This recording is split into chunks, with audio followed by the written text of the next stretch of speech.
Hey, what's up everybody? Welcome back to the channel. Today I'm going to be giving you a preview of 5 guitars that are in various stages of completion that are going to be featured on upcoming episodes of Trash to Thrash. It's these 5 guitars that are behind me here. We have a mix of all the metalist guitars: Charvel, Ibanez, Jackson, LTD, and we got an EVH Wolfgang. 4 out of the 5 of these will be featured on episodes of Trash to Thrash. 2 of them are actually going to be shipping today, so I'm about to pack them up, get them in their cases, get them shipped off. And I was looking at the display of those 5 guitars and thinking, you know, I should show you guys some of these things, give you a preview, because you might not see them on Trash to Thrash for a couple months. And the Stealth Wolfgang we got back there, you're not going to see it at all on there because I've kind of covered those a few times. But let's start over here all the way on the left. So this guitar, let me carry you over there, is a Charvel Model 6, and this is one that's been in production for a long time here at the shop. It came in, the binding was coming off the neck, and once I painted it, it's wrapping up very quickly, but it's a really cool, crazy paint job. It's 3 colors. It's kind of hard to tell on the camera here, but you can see there's kind of a purplish here. Then we have a more like a light blue. We got some aqua blue, and you can see here the gradient repeats a bunch of times. It's kind of random. The customer had sent me a picture. It's Brandon's guitar. Brandon sent me a picture of an old, I think it's a Charvel or a Jackson from the 80s, and it had a very similar pattern. So I printed it out, brought it out into the spray booth, and pretty much recreated it. When you put them side by side, as you'll see on the episode of Trash to Thrash, it came out really similar. It's already got its clear coat, but it's a satin clear, so this paint job's actually finished. That's why you could see it's already being reassembled with the original Jackson pickups. We got this awesome purple anodized Tessie kill switch. So that one will be finished up probably in the next 2 weeks or so and then ship out. We're waiting for a couple parts to come in, some FU tone upgrades, but that's one of them that you'll see on Trash to Thrash in the future. Need to still polish the frets and hydrate that fretboard. The next guitar is another crackle guitar. So you can see right here there's actually 4 killer crackles in one shot. 5 if you look really close, because we got this Charvel, we got this Ibanez, we got this King V, we got this Strat back here that I painted a while back, and then we have this Flying V back here that's being sanded, so it's kind of tough to see, but you can see it when I go zoomed in there. So next up is this Ibanez RG7 body, and then my customer, it's for Andrew, had me get this RG, I think it's a Prestige, I forget. I have it, the model name's on the back of the headstock, and I've got it documented, but it's a higher end neck, Ibanez neck. Really cool 5-piece, beautiful neck. I refretted it with stainless steel frets. It's got glow-in-the-dark side markers that came on the fretboard. It's bound. Really cool, nice guitar. Really nice model, whatever it came off. Matched headstock with a silver logo up there, and it's, you know, all decked out. It's got Goto hardware, and yeah, really awesome guitar. This one's another one that's almost finished. It was a hardtail, but we converted it to string through body hardtail. And what's really interesting about this one is you can see the way that the pickups are mounted. They're screwed directly into the body, but we put pickup rings over it. My customer Andrew wanted the benefit of having direct mounted pickups, so you get that direct mounted solid tone and better sustain, but he likes the look of the pickup rings. So the pickup's actually mounted to the guitar, and then the ring mounts on top of it. So these screws do not actually adjust the height of the pickup. These are kind of just dummy screws with a nut on the back. So it's kind of a different little touch there. Really cool though.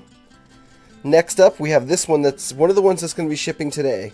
This is a 1990, early 90s Jackson, made in Japan King V, and it's got a crimson red, dark red base color with black crackle over it. Turned out absolutely wicked. We filled in the neck pickup cavity on this one. Turned out awesome.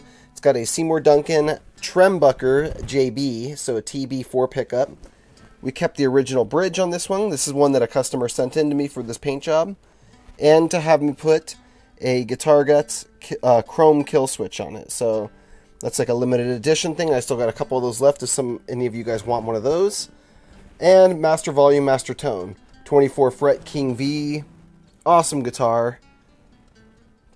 Yeah, this is like a deluxe. It's a neck through, so the whole neck's painted. I just finished demoing this thing for Trash to Thrash.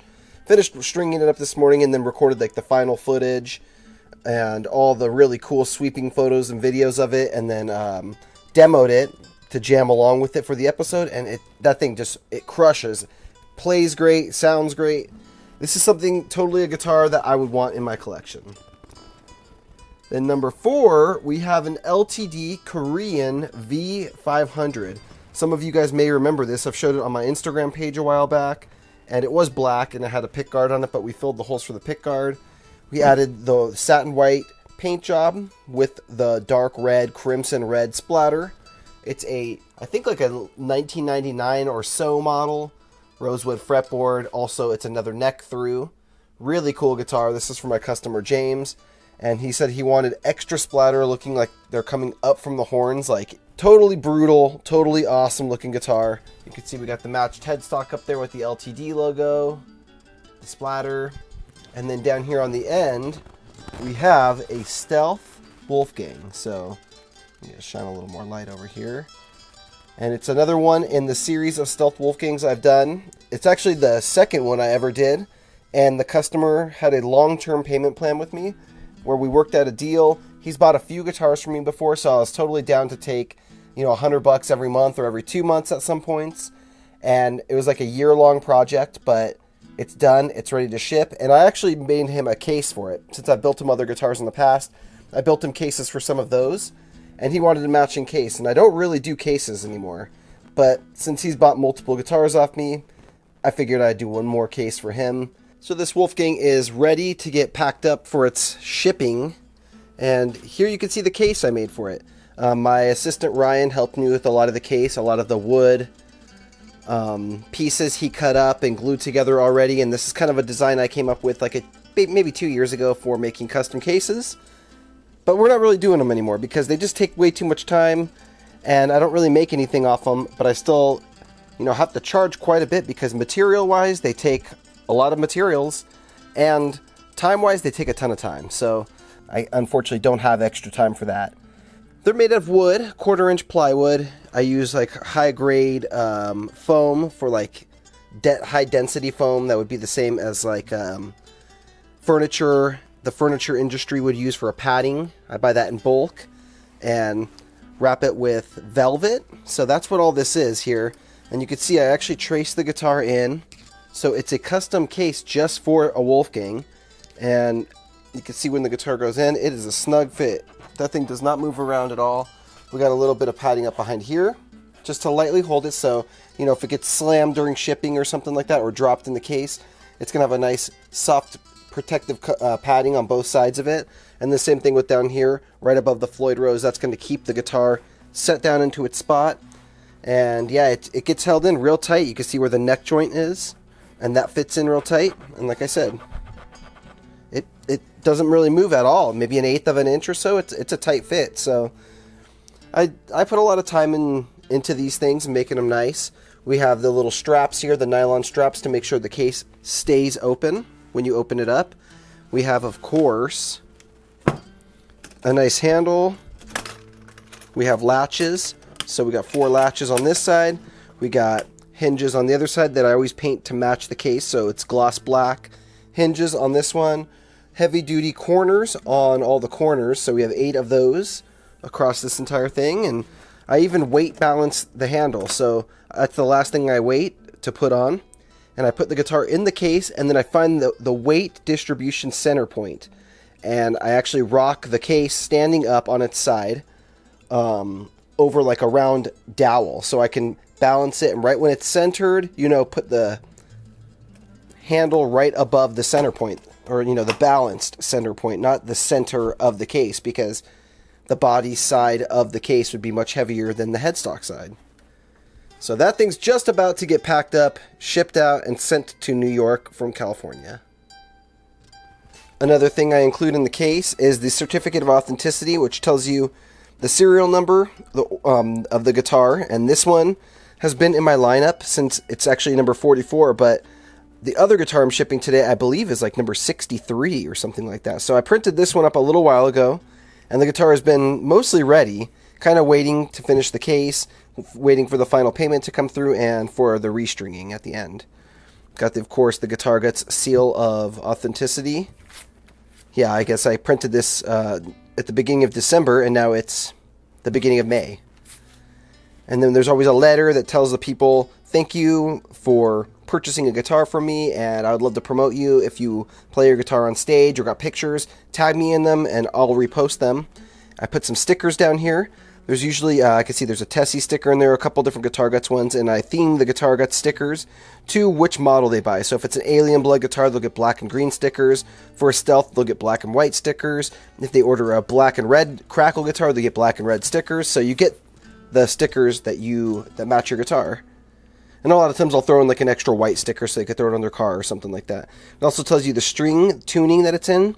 If it has a kill switch, it explains that, and that it has a 9-volt battery in it sometimes. So we'll put that in the case, we'll get this thing boxed up, and get it out the door. That's 5 awesome guitars you're going to be seeing on very soon episodes. I don't even think that's proper wording. Very upcoming episodes of Trash to Thrash. I appreciate you guys watching. Out of these 5, which one's your favorite? Or which one do you want to see the most on Trash to Thrash? Maybe, here's what I would love to hear from you guys. Rank these guitars for me, guys, in the order that you want to see me release the episodes for Trash to Thrash. Obviously, minus the Stealth Wolfgang, because I've done those on the show before. These 4 here, what order do you want to see me rebuild these things on the show? The way they're being finished up is this one's shipping today. This one could ship as soon as next week. Same with this one. Actually, same with that one. So these could all be gone by the end of next week. Like I said, I shipped 4 guitars last week, which is a record. Usually 4 a month is a pretty good month for me. But we shipped 4 last week, and I'm on par to ship 3 this week once I ship the Stealth and the Flying V. There's a chance we could get parts for this by the end of the week. There's a chance we can get some confirmations on some questions I had on this one.